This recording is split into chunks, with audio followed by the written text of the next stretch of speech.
Greetings everyone, my name is TheAdipose and today we are going to be reviewing the Inateck external enclosure case, which is suitable for your HDDs and your SSDs.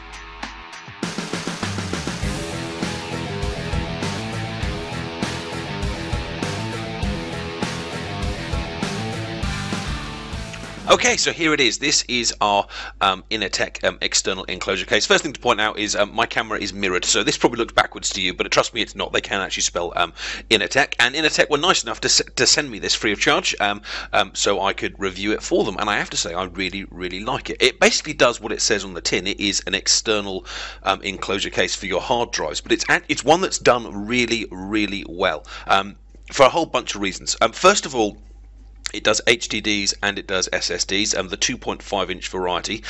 Secondly, it's USB 3 as opposed to USB 2, so it'll still work on a USB 2 system, but if you have got a USB 3 socket on your PC, this is going to work a lot faster and give you far faster speeds, obviously depending on the rest of the drives that you're transferring to and from and things like that. But overall, what we've got here is a very neat, very professional, very useful package, and I'll be showing you all the things that we've got in the box, and I'll be giving you a demo of how you get it connected to your PC and stuff. You can see, kind of in comparison to the size of my face, that it is pretty small, but that's good. So it'll fit in a pocket, it can fit in a bag, it can fit in a laptop bag and things like that, and it's solid enough to be a decent protection for your drives that you want to kind of take around. And you don't need there's no screwing or anything like that, no nails or anything like that. It's all done with a nice little click. There we are, and you just remove the front like this, which gives you access to the internal parts. Now, if I bring that close to the camera, you can see that we've got the SATA and the power sockets at the bottom there, and we still need to get our drive. Now, I don't have a spare SSD, that's the solid state drives, because mine's in my PC. In fact, the operating system which I'm currently running is powering that. But I do have a spare hard disk drive, which actually used to come from my PlayStation. And so all you do is you get your drive and you stick it into the slot like that. You just need to make sure, obviously, you've got the drive the right way up, but it's rather hard to mistake it because one of them's got all the labels and things like that.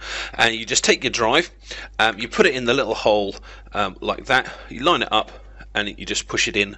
You just push it in slowly like that, and it's in. That's installation. That's installation done. And then you grab your the cover and put it back in place, and with a little click, we now have a completely secure drive. That's not going anywhere, it's not going to rattle, nothing like that. Before we move on though, just from the enclosure thing, one last thing I'm going to show you. If I just take this out one more time, we've got a little kind of piece of foam that came in the packaging, which is actually pretty useful because not all drives are the same thickness. I mean, it's only going to take 2.5-inch ones widthways, but sometimes drives are different thicknesses that way. And what they've done is inside the drive itself, we've got a little bit of foam here, which helps to protect the drive, keep it safe from kind of installation. But they've also given you a second piece of foam as well. So if your drive is actually smaller than mine, because mine neatly fits the box, you can probably just see that it's even with the top there. But if yours is smaller, thinner, then all you got to do is you get this, take off the sticky label, stick it on the top, and that then instantly gives you a device that's capable of holding smaller drives and still keeping it kind of protected and padded in there as well. So let's stick this cover back on. Now, so that came in so obviously the device came in the box. We also had the little bit of foam that came in the box. We also, of course, have your obligatory instruction manual, which is nicely decorated with kind of pictures and diagrams and things like that. And you haven't got to wade through about 12 different languages. It has been localized for me. And if you're interested in boxes and you're a bit of a box freak, there you are, box. And obviously, it's probably still mirrored for you. But most importantly, we have the USB cable included. This isn't one of those ones where you've got to kind of go, now I've got to go and get the accessories and find a way of connecting it. It comes with it, and it's a really nice USB cable. You probably can't see it on the camera, but it's a good, solid, kind of thick one here. There's nothing flimsy about this. It's not kind of like flying around really easy. This is pretty solid. I can hold it like that, and it's not going to go. This is a good quality USB cable. It's not the longest one in the world, but then again, with a device like this, you probably don't want one, but you are going to need something fairly close to your computer to kind of perch this on, and then it is simply a matter of a case of sticking one end of there. I'm not going to tell you how to put a USB cable in, that seems a bit counterproductive, but you do want to try and put it into a USB 3 socket, and you can normally see which one of those are because they normally have a blue inside rather than a black inside, which is what a USB 2 one tends to have. So one more thing I want to show you on this just before I plug it in, which I forgot, is that the drive itself has a nice little on-off switch on it right there. If I just turn the drive sideways, you can probably see it. And so at any point, you can just flick this thing on and off. And I wouldn't just sit there going flick, flick, flick, flick, flick, because you'll cause problems with your drive's connection. But it does mean you can have this connected to your PC, but not necessarily on all the time, which is a really nice kind of additional feature. And then you connect it up to your computer by plugging it in, as you guys probably have a little look at the side of my face, and as I play the ever more exciting "which way round does a USB cable go" game. So in it goes, and I will take you across to my desktop, and I will flick that on switch, and you should hear the customary little USB kind of dink sound, and you can see straight away the drive has popped up, and I can click open new volume down here, which is going to be great. Now I'm just going to get a video file up there for a second. Now, if it doesn't pop up straight away, that's nothing to do with the external enclosure itself. That's to do with the fact that a new disk drive will need a bit of setting up on your computer. And if you've never done that before, first of all, I would Google it, and I'd make sure you know what you're doing. But the quick version is you go into you type computer management into your system. This is Windows 7 I'm using here, by the way. The speeds are slightly faster on Windows 8, slightly still very good on Windows 7, and then basically slower as you kind of get back through the previous Windows generation.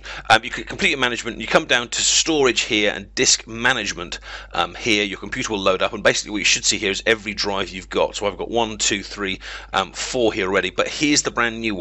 And probably what you'll need to do here is right click on this thing, and you'll need to say something like, I think it says create volume before you use it for the first time, and it'll ask you a few questions about what kind of drive you want and things like that. If you've never done that before, I suggest you do Google it first and find out kind of what you're doing. But if it doesn't pop up straight away, don't think, oh my goodness, this is broken. The chances are you probably just need to format that drive, and then that's it. You know, the drive is now up and ready to go. And I'm just going to show you here the speeds I'm getting. This is a 2 GB file that I did some recording with the other day. Now I don't get the fastest speed, but that actually for me this is actually a very, very fast speed indeed. I'm getting over 173 megabytes per second, 160 megabytes per second. You see it going up and down there, but it can go even faster than that if because I'm actually copying from an HDD onto an from an HDD onto an HDD here. But obviously if these were SSDs and SSDs, I'd be able to get even faster speeds using this Inateck external enclosure. But there you can see 2 GB transferred in about 5 seconds. There was no kind of speeding up trickery there. It really was that fast. And to be honest, there's nothing else to show you there because it really is that simple to use. You know, no tools needed. You click it open, you stick it in, you connect it, you go ta-da, and then you use it. And now I've got another drive that I can add to my ever-growing collection. I hope you found that useful. If you're interested in buying the Inateck drive itself, then I've put the Amazon link in the descriptions below if you're watching on YouTube. But of course, if you're watching on Amazon, then you're already there. I hope you like that. Thank you again to Inateck for providing me with that, and I hope you find it suits your purposes. If you've got any questions, you can stick them in the comment section below, and I'll do my best to answer you. But of course, there are facts on Amazon and things like that as well. Take care, and I'll see you soon. Bye bye.